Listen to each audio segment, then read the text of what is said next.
Hello, I'm Steve. Welcome to the Patio Heat channel, where we create visual concepts of infrared heating as well as tips for ideal patio comfort. Our one-on-one customer support helps you make the best decision for your application. We strive to earn your business. Visit our patioheat.com website for sales and more information. Now let's get heating. All right, so here we have this residential application. So there's actually two sections that they are interested in heating. Number one would be this standalone little covered patio section, and then also they have a section over here where there's some dining and also some reclining space over here. So let's go ahead and look at the overall dimensions.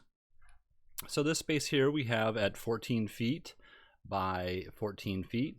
There's a fireplace over here. We have a height of this bottom of the beam here at 8 feet and a 10-foot height over here to the bottom of this main support beam here. And I think that's about it over there. So let's go ahead and look over on this side. Over here we have a ceiling height of about 10'6". Sorry, actually it's 10 foot. This is a 6-inch trim. And then also we have a 6-foot edge here, 6-foot edge here. I have the trim at 2 inches on each side, so that's why it's 6'4". And then this space here is approximately 4 feet, 10 feet from here to here, and an overall distance of 26.2, and I think that's about it. All right, so let's go ahead and turn that off and look at what type of options we can have. So this would be my first option here on this space here. So these are 6,000 watt units. I have them centered over the span of this 4-foot section, or rather 6-foot section, and then this is centered over the 10. Now, one issue with mounting heaters when half of the space is underneath or partially underneath a ceiling like this is that you can only either mount it underneath the ceiling and point it straight down, or at a slight angle, and or you can put it on the exterior edge here like this, and then maximum tilt of 60 degrees from straight out, 60 degrees down. And I chose this spot here, this layout here, only because I think you'll get a better coverage. And also with a 6,000 watt unit, these are 6,000 watt units, CD 6024, 240 volts at 25 amps a piece, and they are dual element units, so you could turn them on and off individually, or you could use a control system for it, depending on how you want to do that. But again, the reason I chose this is because if you put a 6,000 watt over here, it would probably be too hot, and I would prefer it to be up like this. So let's go ahead and look at the footprint of heat. So this is where the dilemma comes in. I'm not heating up the entire space here.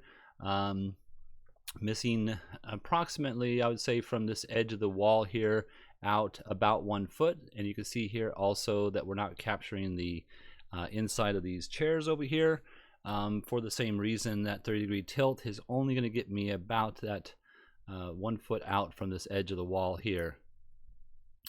However, this is a much nicer output of heat for this application, and so that is why I chose these particular units. Now, they did ask me about possibly placing shorter units, so these are 5,000 watt units. Their footprint of heat comes out about 8 foot, and it's about a 9 by 10, so 10 foot this direction, 9 foot this direction when it's 8 foot out. So this would be from here to here. That's the optimal output of heater.